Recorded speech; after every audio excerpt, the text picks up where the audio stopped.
Hi, welcome back to Worm Watts, where we harness the God-given power of compost worms to transform organic waste into amazing living fertilizer. So I'm gonna zoom in. We're continuing our series on fermentation and specifically Bokashi, and we are in the process of making our own Bokashi Bran. And after 15 days exactly, but after about 2 weeks, this is the result of our mixture that we had of the inoculated rice wash water mixed with milk. And so as you can see, I've actually got some discoloration on the top of the jar, which I was not expecting.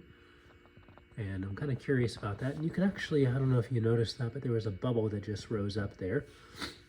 So it looks like it fermented okay.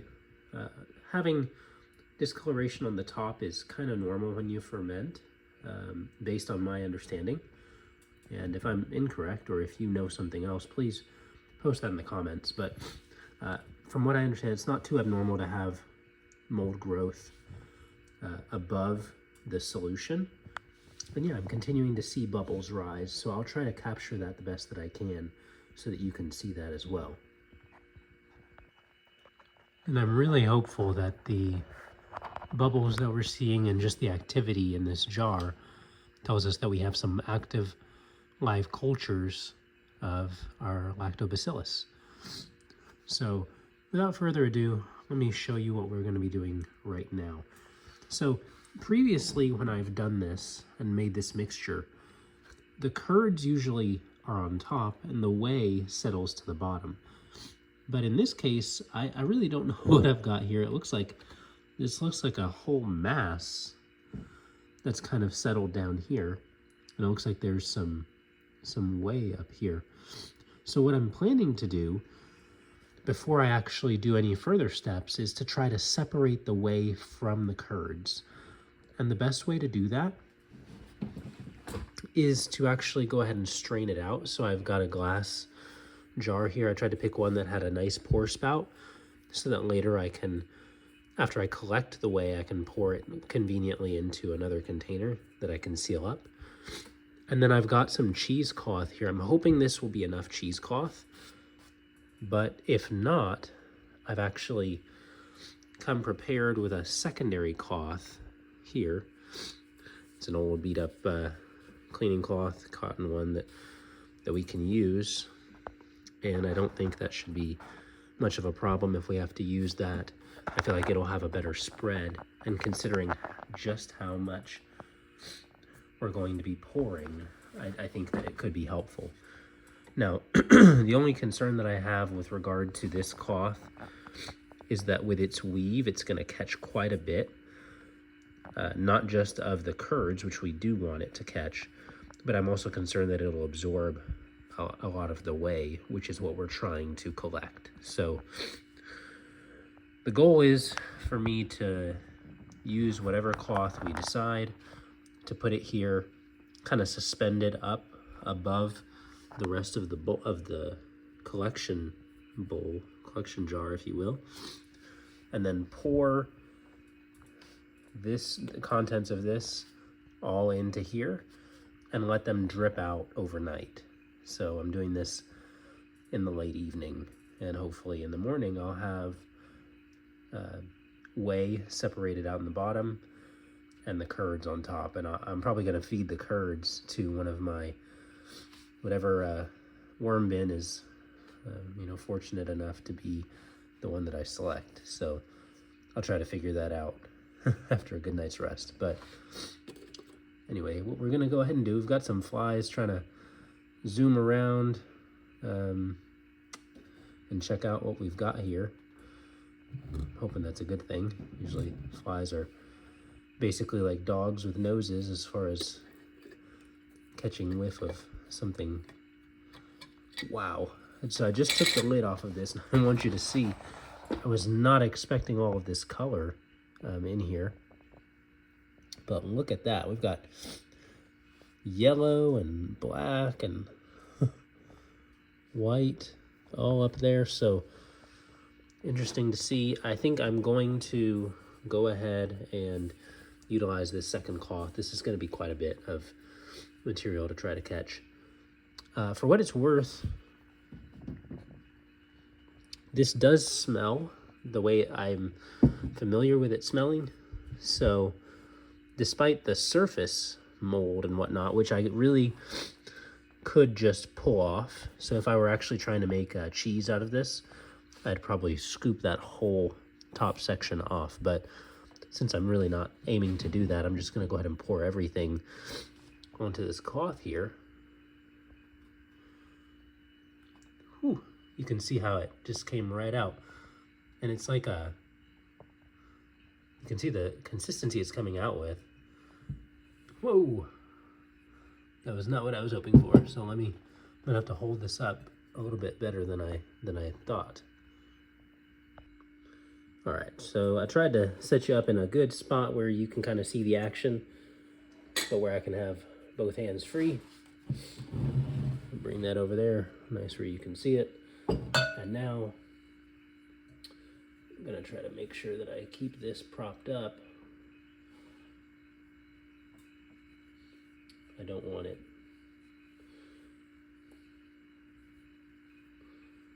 I'm gonna take off this bottom cheesecloth because we're not really needing that. I'll just set that off to the side.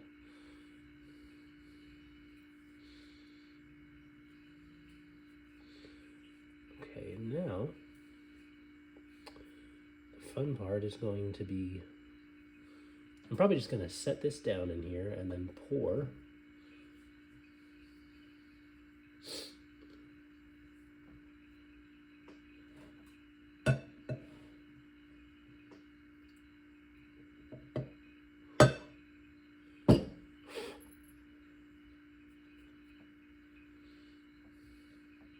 And it's not even, if you can see, it's not even coagulated.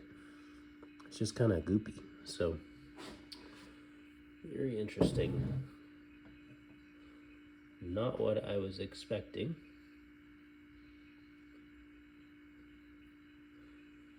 I'm just gonna hold it up here.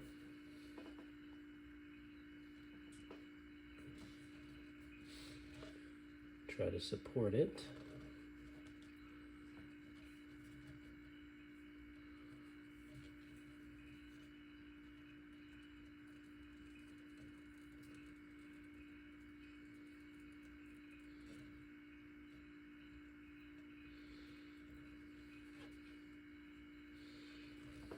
And let's see if it's draining through. It is.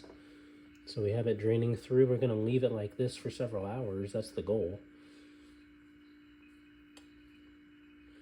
What I might do is actually just utilize this funnel here.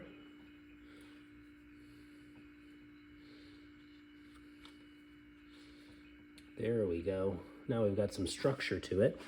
So I've got a funnel there. And we're gonna go ahead and pour all of that in there.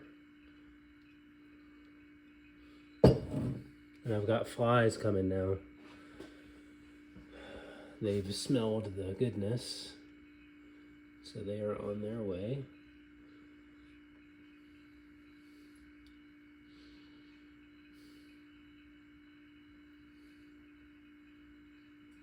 And we're just gonna let this run through.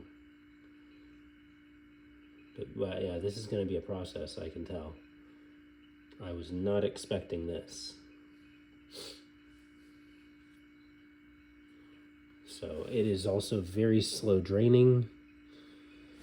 Let me show you what the flow is looking like so that you can follow along with me. It's hard to focus, so I'm gonna zoom out. You can see that fly there on the edge looking for something to eat.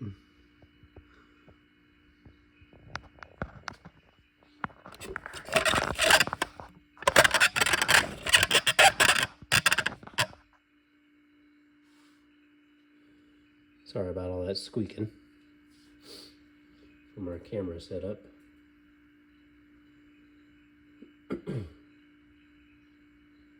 All right, so this just gets to sit and drain. But considering the fly response, I would say that we did a good job fermenting this.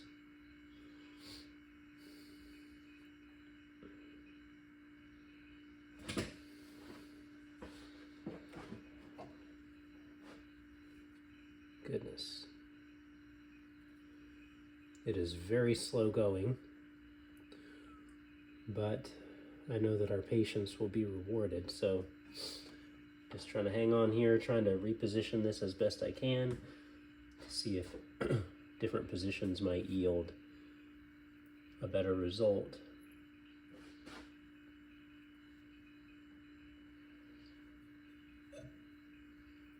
And trying to chase the flies out of the bowl as well. So we got a lot going on here. Just got one fly.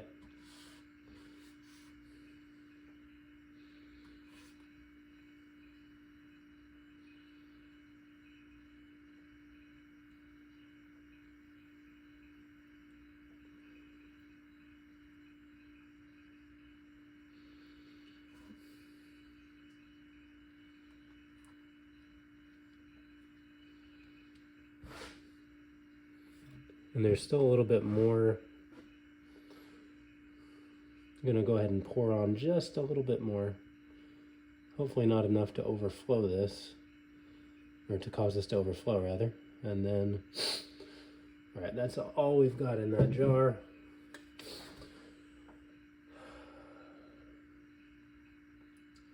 And I need a little bit of a weight to set this up properly. So I'm going to try my best to get this on here without releasing a whole bunch of the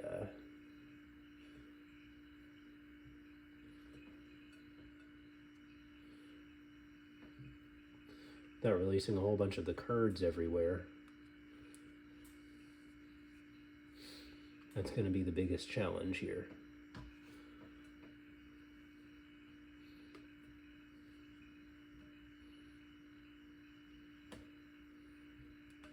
So I'm setting the funnel down, and I don't think that's going to work well, so,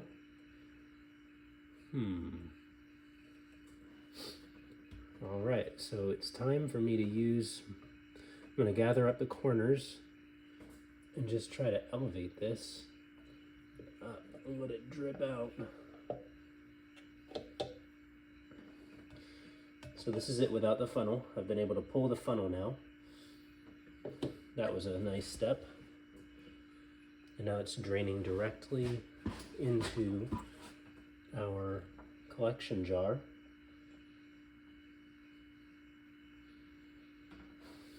And this could take several hours.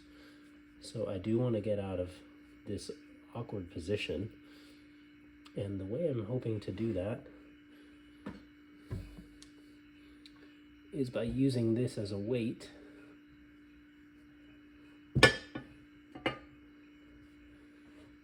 Hopefully it will work the way I intend it to.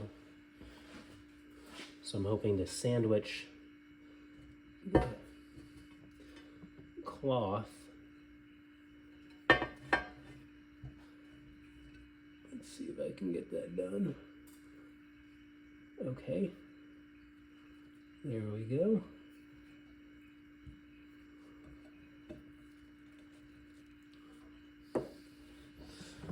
All right,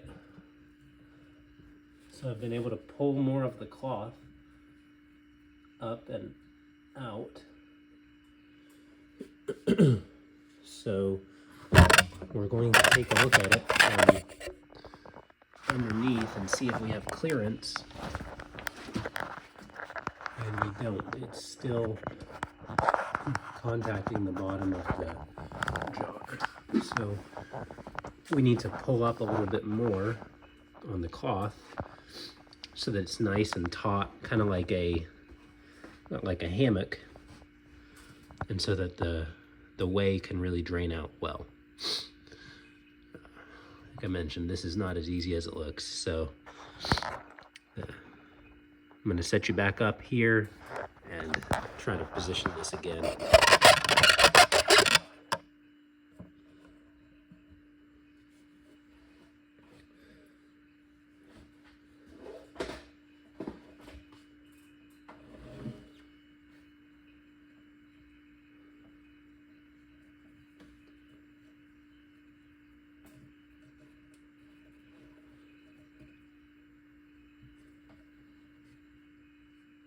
Uh-oh. This is not good.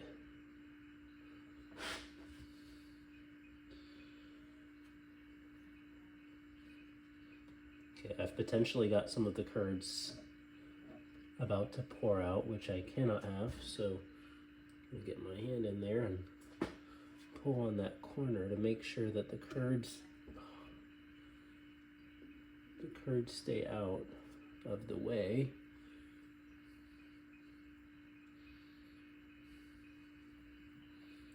Oh goodness, all right.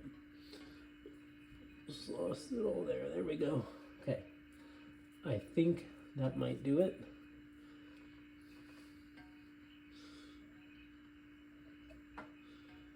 I've pulled up as much as I can.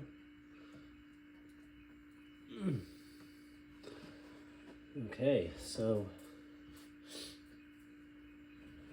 let's see what we've got going on here. I've done a pretty decent job, I think, of pulling up pulling this up so that it's not resting in the bottom. And you can see it draining. So right there, it's draining out of the bottom. So I think we're good. Unfortunately, I have all of this dripping curds on the outside that I'm going to have to do something with so that I don't have a whole bunch of flies gathered out here. I'll probably try to clean it up with a cloth, at least on this side, and then we'll just leave it to drain. And it looks like it's draining really effectively. You can see, sorry if I can get my fingers out of the way, there are several spots actually from which it's draining, which is really good. So that hopefully is our precious whey. And I will acknowledge that probably some of what's draining off there so readily is probably some of the whey that got reabsorbed into the cloth. So anyway, we did our best there. Like I mentioned, I'm going to clean up some of the whey that's dripping on the side, and we'll be good to go. And then in the morning, when I have my whey actually separated, I'll probably just pour that into. I may just rinse off this this mason jar here, pour the whey into that, and then we'll proceed with making our Bokashi bran using that whey. So the whey should be fully inoculated, fully colonized by the Lactobacillus, and so that should allow us to really make some progress in terms of being able to then inoculate our substrate that we're going to use as our for our quote-unquote bran. So thanks for watching, and I hope you're really enjoying this fermentation series. This is, again, a step I didn't expect to take. Usually the curds and whey are fairly, are already kind of separated, and the curds are on top, are more formed and a little bit more solid. So I'm usually just able to use a spoon and just scoop them out. But in this case, it wasn't quite that way. So anyway, it's always neat to be able to adjust to what the Lord gives us and be able to go from there. So learning new things, and I hope it helps you in your journey. Thanks for watching, and we'll catch you next time. All right, we are back here with the draining process of draining the whey and separating the whey from the curds. And it's been just short of 24 hours. It's been probably closer to, I'd say, 22 or so. And right now, I'll show you a little glimpse of what we have down here. And as you can see, we have flies as well. We've collected a lot of them. Unfortunately, the spot where I was, this jar is not even all the way across, so the lip that it has is a little bit lower than the rest of the jar. So even though I put this on top, the flies have still been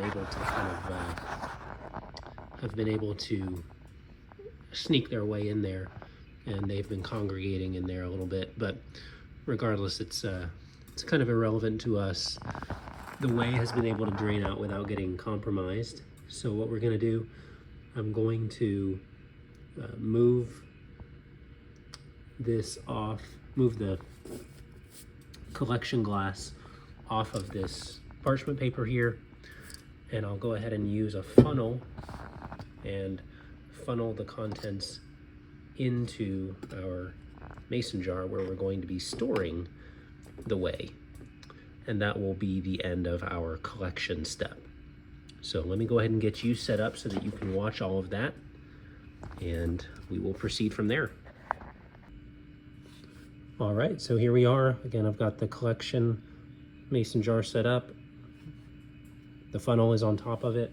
I'm gonna take this off the top, and while doing so, I'm gonna be careful because remember, this weight and this pan are actually holding this filtration system in place, right? They're holding the cloth in place and keeping the curds separated from the whey. So I don't want to dip this, excuse me, I don't want to dip the cloth back into the whey. So I'm going to try to do my best to corral it and then set it down gently back on here. So let's move this first.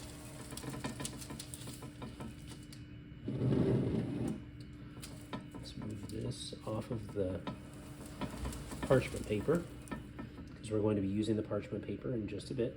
I'm going to take this weight off the top.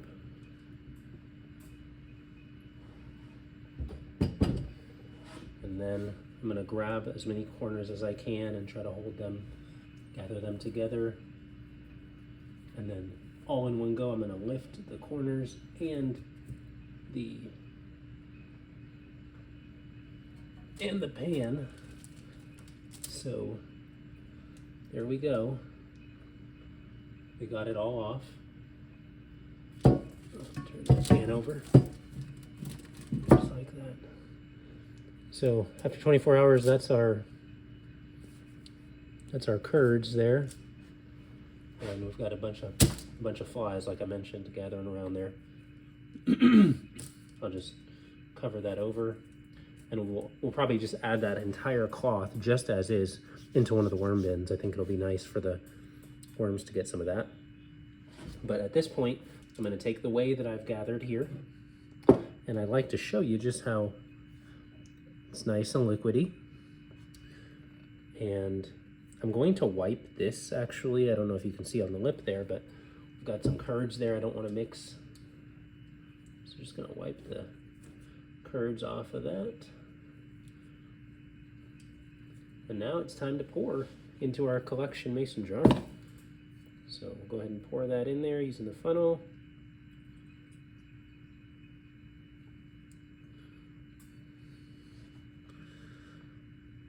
Much simpler process than waiting 24 hours.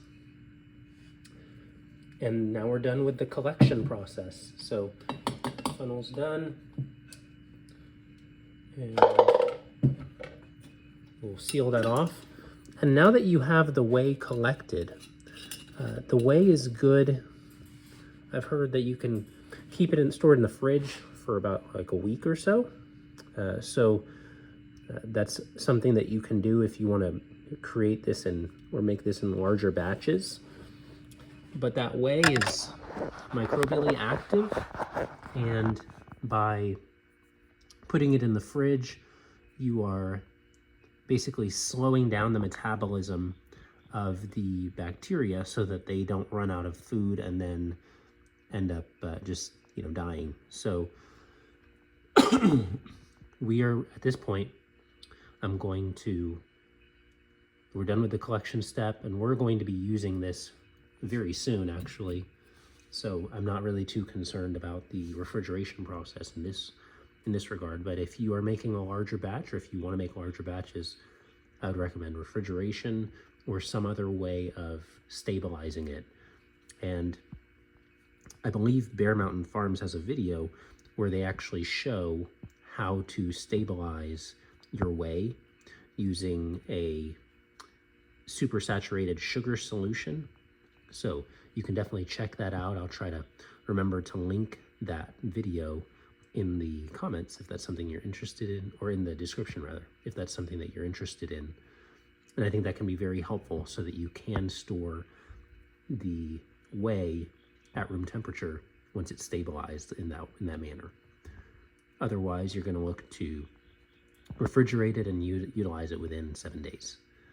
So thanks so much for watching this step, and looking forward to the next step, which is going to be really exciting, where we're actually taking this whey and then inoculating our substrate that's going to be our quote-unquote Bokashi Bran.